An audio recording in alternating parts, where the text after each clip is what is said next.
ng bayan, maasahan anumang panahon. Magandang araw po sa ating lahat. Narito na ang latest update sa magiging lagay ng ating panahon ngayon at sa susunod na 24 oras. Patuloy na magdadala ng maulap na kalangitan at mga pag-ulan ang hanging habagat na siyang naging dominanting weather system sa ating bansa sa ngayon at sa mga susunod pang mga araw. Dahil nga sa habagat ay asahan ang mga pag-ulan na dala nito sa may Western Visayas, Negros Island region sa may Zambales, Bataan, Palawan kasama na ang Occidental Mindoro.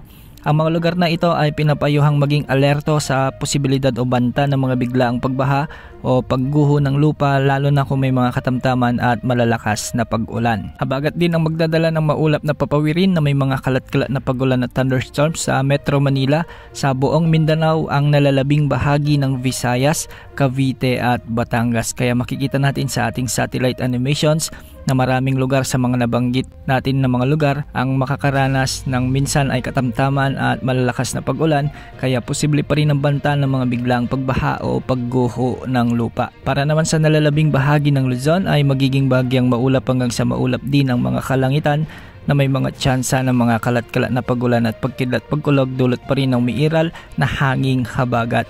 Hindi rin inaalis ang banta ng mga biglaang pagbaha o pagguho ng lupa kung may mga umiiral ding severe thunderstorms. Wala namang nakataas na gale warning sa anumang baybaying sakop ng ating bansa at ang mga pag-alon sa northern at western sections ng Luzon ay posibleng umabot hanggang 2.8 meters.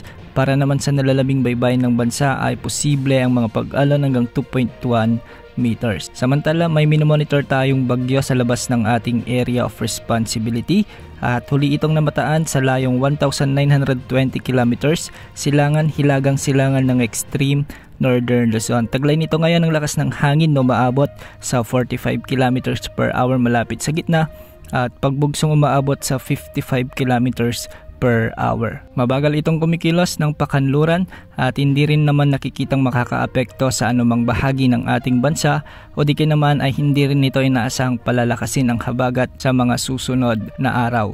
Para naman sa ating long range forecast, mula July 18 hanggang July 24 ay tatlong sama ng panahon ang posibleng mabuo sa loob at labas ng ating area of responsibility. Una rito ay may katamtaman na tsansa na lumakas bilang bagyo, ngunit hindi naman nakikitang tatama sa ating bansa. Ang pangalawa naman ay posibleng maging LPA at inaasahang lalapit sa may extreme northern Luzon na magdadala ng mga pag-ulan at magpapalakas ng habagat. Ang ikatlo naman ay posibleng maging LPA rin sa labas ng ating area of responsibility at wala namang nakikitang magiging direktang epekto sa anumang bahagi ng ating bansa. Kung pagbabasayan naman natin ang mga global wind models kaya ng ECMWF at GFS model, ay posible ring may mabuong bagyo sa silangan ng bansa sa mga susunod na araw o sa susunod na linggo. Base sa pinapakita ng mga models na ito, ay posibleng lumakas ito hanggang tropical storm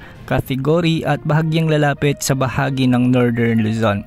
Palalakasin din ng inasahan nating sama ng panahon na ito ang habagat na magdadala naman ng mga pag-ulan sa malaking bahagi ng ating kapuluan, kaya maging alerto po at laging umantabay sa ating channel sa mga susunod na update ukol sa potensyal na sama ng panahon na ito. Bukas habagat pa rin ang magdadala ng mga pag-ulan sa malaking bahagi ng ating bansa, kaya mag-ingat po lalo na yung mga lugar na ilang araw nang nakakaranas ng mga pag-ulan. Yan ang update sa lagi ng panahon. Ito po ang weather update ng bayan, maaasahan anumang panahon.